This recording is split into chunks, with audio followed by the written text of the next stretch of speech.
Et salut tout le monde, c'est Chess Market et on se retrouve aujourd'hui le vendredi 10 janvier 2025 pour une nouvelle analyse sur le BTC et le marché des cryptos en général. Alors avant de démarrer cette vidéo, très bonne année 2025 à tout le monde. On espère que ce sera l'année du bull run et l'année où on va péter tous les ATH. En tout cas moi personnellement je l'espère, je pense que c'est pareil de votre côté. J'ai pas fait de vidéo depuis le 20 décembre tout simplement parce que le marché était quand même relativement calme. On va rentrer plus en détail hein, par la suite, mais j'ai surtout voilà, préféré me déconnecter un peu des marchés pendant surtout les vacances de fin d'année, hein. De toute façon, je pense que vous l'avez bien vu, c'était peut-être pas les meilleures périodes pour entrer en trading, pour prendre des positions. Alors, avant de rentrer évidemment dans l'analyse en détail, petit disclaimer, hein, cette vidéo n'est pas un conseil d'investissement, ce ne sont que des vidéos d'analyse qui ne regardent que moi, ce sont mes propres analyses, et j'espère que vous êtes quand même assez responsable pour vos propres investissements. Voilà, donc maintenant que le disclaimer est fait, on va se lancer directement dans l'analyse du BTC. Alors, ma dernière vidéo qui date du 20 décembre, qui est sortie le 20 décembre, pardon, c'est la vidéo sur cette bougie, je ne sais pas si vous vous rappelez, hein, c'est la... Attendez, je vais vous le refaire. C'était cette petit bougie marteau hein, qui est venu retester au fait le bas de ce range. Et ben on se rend compte qu'au fait, en 20 jours, il s'est vraiment pas passé grand-chose. Alors je compte pas voilà, donc, les vacances de fin d'année, hein, c'est-à-dire jusqu'au 30 quasiment, allez, jusqu'au dimanche 5 janvier. Le lundi de cette semaine, donc le lundi 6 janvier, on a quand même une grosse bougie hein, qui est venue breaker finalement ce niveau de résistance à la hausse. Et puis le lendemain, voilà, patatras, on est revenu à la baisse dans le range, totalement validé cette hausse. Et même descendre pour retaper en fait le bas du support, enfin, le bas du range, hein, donc le support. Et donc en fait, on observe plus ou moins qu'aujourd'hui, depuis le 20 novembre, donc ça va quasiment faire 2 mois, finalement, on a un BTC qui range après finalement ce mouvement haussier qu'on a eu juste après les élections américaines, ce qui est plutôt bon signe, même si on a eu un peu peur, on s'est fait des belles frayeurs, on va pas se mentir, notamment avec l'épaule tête-épaule qu'on a pu observer, et surtout aussi les divergences baissières qu'on a vues dans les précédentes vidéos en daily. Mais globalement, voilà, sans regarder vraiment les indicateurs, en regardant vraiment du chartisme pur, on voit bien qu'en fait, on range dans une zone qui est située entre les 91 000 dollars et les 100 000, hein, c'est ça, hein. Donc en fait, on a cette zone qui risque de breaker à la hausse comme à la baisse. Et ce qu'on va voir aujourd'hui, quelle direction va prendre finalement le BTC en mettant tout simplement l'indicateur Ishimoku. Alors qu'est-ce qu'on voit avec Ishimoku en daily? On voit que finalement, tout simplement, est dans un range, hein, donc Ishimoku dans les ranges, c'est pas top top. Néanmoins, on a quand même breaké le Kumo, donc le nuage. On est passé dedans, même si la bougie du mercredi s'était finalement stoppée juste au-dessus du nuage, hein, elle a clôturé juste au-dessus. On s'est dit peut-être qu'elle allait pouvoir rebondir par la suite, pas du tout, hein. On est venu retester au fait ce bas de support. Et là aujourd'hui, on est vraiment dans le nuage. Donc pour ceux voilà, qui maîtrisent pas encore 100% Ishimoku, quand on est dans le nuage, en général, c'est signe de grosses incertitudes. En tout cas, c'est vraiment pas les meilleures zones pour rentrer en trading. Alors là, ici, je parle en daily, hein, bien évidemment, je parle en swing trading pour prendre des positions. De toute façon, je pense que vous l'avez vu, hein, depuis, ça fait quand même, depuis le 20 novembre, c'est quand même pas hyper intéressant de rentrer sur BTC. Peut-être, allez, j'exagère, peut-être pas le 20 novembre, on va dire ici, là, cette bougie-là, depuis le mardi, voilà, 17 décembre, donc ça va faire un mois. Peut-être pas hyper intéressant de rentrer, alors en tout cas sur les longues, hein. Après, si vous faites plus des trades, voilà, que ce soit en short ou en longue, sur des durées un peu moins d'une semaine, ça peut être intéressant. Néanmoins, là, on voit bien qu'on est dans un trading dans les ranges. Moi, c'est pas ce que je préfère. C'est pas là où on s'amuse le plus. Mais en tout cas, voilà, il n'y a pas grand chose à dire en plus sur le BTC. Donc voilà, je sors quand même une vidéo le vendredi 10 janvier. Là, on arrive donc fin de semaine. Ce week-end, ça va être les retail. Donc on s'attend pas, en tout cas, moi personnellement, je m'attends pas à des gros mouvements. Je m'attends à finalement ranger entre la Tenkan et le nuage ici avant le lundi, pouvoir soit repartir à la hausse, soit ranger. Moi, ce que je vois bien pour ce week-end, c'est finalement cette zone-là, hein. C'est entre les 97 000 qu'on va peut-être venir tester, ou alors peut-être revenir dans le nuage. Je vois vraiment pas, là, dans les 3 jours qui suivent, un mouvement comme ça, ni un mouvement comme ça, ni un mouvement comme ça. Donc là, je pense qu'on est parti pour ranger encore pendant pas mal de temps. Si on regarde sur la timeline, je pense qu'on va arriver ici au niveau de cette zone de nuage. Pas impossible qu'en fait on range jusqu'ici, jusqu'au 20 janvier. On voit que le nuage est beaucoup moins épais sur la partie supérieure.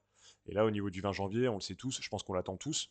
Le 20 janvier, je pense, je pense qu'on l'espère tous, hein, une grosse hausse des crypto-monnaies et du Bitcoin, donc évidemment avec tout le marché qui va aller avec l'investiture de Trump, et notamment aussi la démission de Gary Gensler à la SEC, avec, et ben voilà, j'ai un trou, j'ai oublié la personne qui devait le remplacer, j'ai oublié son nom, mais qui est une personne voilà, pro-crypto, et Gary Gensler va s'en aller finalement de la SEC le 20 janvier, la même date que l'investiture de Trump. Donc jusqu'au 20 janvier, je pense que le marché va rester relativement calme. Après, voilà, on ne sera pas à l'abri de petites surprises. Pour ceux qui aiment bien trader les ranges, il y avait un super point d'entrée ici hier à aller choper sur un long. Ce que j'ai fait, moi, plus sur du court terme, parce que je ne pense pas qu'au fait, on va faire un range comme ça. Là, en plus, on est dans le nuage. De toute façon, les ranges, ça se passe jamais vraiment comme ça, mais bon, je pense plus qu'on va faire quelque chose vraiment pas beau, comme ça, comme ça. Enfin, ça va vraiment pas être beau. Niveau opportunité de trade, je pense que c'est beaucoup plus intéressant en intraday. Si jamais on va regarder en 4 heures, qu'est-ce que ça nous donne? En 4 heures, là on rentre dans le nuage 4 heures, donc pareil, c'est pas génial, génial. Je pense qu'on est vraiment en train de ranger. Voilà, donc ici on a le support et la résistance hein, des 100K et des 91K. Si on regarde plus en 1 heure, ça peut être intéressant. Donc là, on a une super montée d'ailleurs cette nuit. Je sais pas si vous l'avez vu, mais on a eu 12 bougies vertes successives. Je pense qu'on n'avait pas vu ça depuis le début du bull run. Je pense même pas que depuis le début du bull run, on a vu ça. C'est quand même assez marrant. Voilà, on est venu retester au fait finalement cette zone hein, qui est le support hein, du range, hein, le bas du range, à 91 000 quasiment, hein, 91 100. Donc là, je pense que voilà, il y a eu, enfin, on sait, il y a beaucoup d'ordres d'achat ici qui sont positionnés hein, sur cette zone de support. Et comme il y a beaucoup d'ordres de vente, en fait, qui sont positionnés ici. Donc là, voilà, la bataille des 100K n'est absolument pas terminée. Hein, pour reprendre les termes que j'ai utilisés il y a un mois, c'est toujours d'actualité. Hein, on n'a toujours pas gagné cette foutue bataille. Et je pense on va rentrer, et on est déjà, en fait, on est déjà rentré dans un range ennuyant, ennuyeux, et, euh, et que ça va continuer comme ça jusqu'au 20 janvier. Donc voilà pour le BTC, on peut aller jeter un œil très rapidement, je pense que ça va être une vidéo assez courte, hein, parce que en tout cas le BTC, c'est lui qui dicte le marché, quand on voit tous en fait, les patterns et la courbe du BTC, on voit beaucoup de similitudes finalement sur les autres alts. Donc pour Ethereum par exemple, si je retire Ishimoku, alors Ethereum on a une zone de range, où on a fait d'ailleurs un double top ici, c'est vraiment pas dingue, hein, ça qu'on a un double top ici, c'est signe de retournement, ça va pas louper, hop on est parti à la baisse. On est revenu tester ce bas de support, donc ça c'était voilà, le 20 janvier. Comme on est revenu tester quasiment, alors attention, hein, le marché des cryptos est piégeur, donc ça c'était hier, avec je pense, une bonne zone d'achat, à mon sens, euh, pour ensuite repartir donc sur le haut du range jusqu'au 20 janvier. C'est pas impossible qu'on refasse hop, un pullback et qu'on reparte le 20 janvier aussi, pas impossible. Mais bon, en tout cas pour l'instant, il n'y a pas grand chose à faire, en tout cas en daily. Si on vient regarder en intraday, qu'est-ce que ça nous donne en 4 heures? On est en dessous du nuage. En 4 heures, hein, ouais, depuis mardi, au fait, on est vraiment en tendance baisse. On fait que de baisser depuis mardi. Là, ici, on est dans un range depuis mercredi, on n'a pas bougé. Donc, Ethereum, dans la continuité, au fait, de sa performance hein, depuis le début du bull run, on s'ennuie, c'est vraiment pas dingue. Moi, personnellement, j'ai pas trop d'espoir à court terme sur Ethereum, ni d'ailleurs sur l'ensemble des cryptos qu'on va analyser aujourd'hui. Bon, Ethereum, c'est un peu mort. Il y a quand même le bas du nuage qui agit en support ici, mais c'est vraiment le dernier rempart avant finalement cette zone de support. Vous voyez bien à l'écran ici qu'on a voilà, la Kijun, on a la Tenkan qui est dans le nuage, on a ce niveau de support, on a la Kijun Monthly ici. Enfin bon, je vois vraiment pas au fait Ethereum nous faire des gros mouvements comme on pourrait le voir sur d'autres altcoins. Donc voilà pour Ethereum. Pour AAV, alors AAV nous a fait une superbe pattern qui était vachement intéressante. Alors attendez, je vais peut-être faire un peu de ménage sur mon écran. Hop, je vais vous supprimer Ishimoku tout de suite. Bon, toutes les zones de support, tout ça, je pense que... Hop, on va pouvoir faire un peu de ménage. On a ici notre zone de double top. Et ici, pour le reste, on pourra supprimer. Donc qu'est-ce qu'on observe sur AAV? Bah, même configuration que sur Bitcoin, hein, on voit bien. À savoir, en fait, on a deux zones qui se dessinent, une zone de support, une zone de résistance assez claire et nette. Euh, alors oui, à chaque fois que je dessine des lignes, hein, ce sont des zones. Bon, pour l'instant, je garde des lignes pour plus de lisibilité sur les graphiques. Je vais pas m'amuser à chaque fois à dessiner des triangles, ça va pas être très clair. On a fait, comme pour Ethereum, un double top à AV, donc aux alentours des 390. Et finalement, là, ici, on est reparti en bas du support sur les 275, avec une belle zone d'achat, je pense, ici. En tout cas en swing trading, je pense qu'on a quand même des performances à aller chercher sur AAV. Il y a quand même un actif qui est assez décorrélé, j'ai trouvé récemment, hein, sur, bon peut-être pas à 100% évidemment, ça reste un altcoin, du Bitcoin, c'est-à-dire qu'on peut avoir des journées de Bitcoin où on fait moins 2% et sur AAV on fait du plus 4% ou du plus 5%. Donc un actif très intéressant. Là je pense qu'on est plus en phase d'accumulation, pardon. Et si on regarde Ishimoku, on vient finalement, donc pour l'instant, buter sur le nuage. Alors on va attendre la clôture de cette bougie daily, mais pour l'instant on n'est pas dans une tendance baissière. En tout cas, on peut rentrer dans un range, mais quand je vois la tête du nuage, la configuration, etc., je parierais plus, en tout cas c'est mon avis, pour un range le long du nuage ou dans le nuage, mais je parierais pas sur une baisse comme ça. Alors là, ce serait catastrophique. Ça peut arriver, hein, bien évidemment, mais là, ce serait vraiment catastrophique. On a là la Greenspan qui vient en fait buter sur, qui est venue buter d'ailleurs sur cette zone de support. On le voit à travers le prix. Elle est venue buter ici. Aujourd'hui, elle remonte. Elle est située entre la Tenkan et la Kijun. Bref, vraiment pas de tendance, hein, qui se dégage. Ishimoku, c'est bien quand on est dans une tendance baissière ou une tendance haussière. Malheureusement, quand on est dans des ranges, en tout cas en daily, c'est peut-être pas, c'est vraiment pas dingue. On peut pas vraiment se dire est-ce qu'on va partir à la hausse ou à la baisse. Même si je pense qu'en sentiment de marché, on partira plus vers la hausse. En intraday, qu'est-ce que ça nous donne AAV? En intraday, voilà, on a bien testé cette zone de support, on y est bien. On est en dessous du nuage, on est en dessous de la Kijun, on est entre la Tenkan et le support, c'est vraiment pas dingue. En termes de target, si jamais on vient breaker au fait ce niveau de support, on ira chercher la Tenkan Monthly et la Kijun Monthly à 235 et 222, 23. C'est les targets à la baisse. Après, à la hausse, il n'y a pas vraiment de target. Parce que, enfin, si, il y a la target évidemment, il y a la zone de résistance ici à 350. Ça pourrait être intéressant d'ouvrir un long. Alors, peut-être pas aujourd'hui, évidemment, ni ce week-end. Néanmoins, on est quand même proche de la zone de ce support. Je pense que voilà, on peut aller chercher, sans être trop agressif, le bas du nuage, hein. On peut aller chercher finalement en fait le haut de ce support, ce qui nous fait un trade avec un ratio risque-rendement, si on le fait aujourd'hui avec le prix, ça pourrait être intéressant. On a un ratio de 2. Bon, c'est vraiment le trade pour dire 2, mais bon, c'est peut-être pas vraiment pas le plus intéressant en swing, sachant qu'en plus on prend une décision. Moi personnellement, en swing trading, je rentrerai pas avant le 20 janvier. C'est trop indécis, trop incertain. Pour ceux qui veulent le tenter, pourquoi pas. Je pense qu'AAV est suffisamment solide pour tenir cette zone des 275, mais si on vient le breaker à la baisse, là, ce serait catastrophique pour AAV. Ensuite, Chili's, en daily, Chili's, là, c'est vraiment pas beau, hein. D'ailleurs, je pense que la plupart des altcoins qu'on va regarder, c'est à peu près la même configuration. On a fait une superbe hausse accompagnée de la Tenkan, donc là, c'était jusqu'au voilà, 13 décembre, pardon, 9 décembre, où là, on a fait une bougie rouge des enfers. On s'est dit, c'est pas grave, on a rebondi sur la Kijun pour ensuite, finalement, accompagner cette baisse. Et là, on a traversé, au fait, cette zone de nuage. Et donc là, on est en dessous du nuage. Là, c'est vraiment pas beau du tout. Parce que quand on est en dessous du nuage, ça dit qu'on est dans une zone, une tendance, pardon, baissière. Et ici, en fait, on a carrément une zone de range qui est en train de se dessiner dans finalement, en fait, en dessous de ce nuage, hein, ici. Donc voilà, très incertain, Chili's.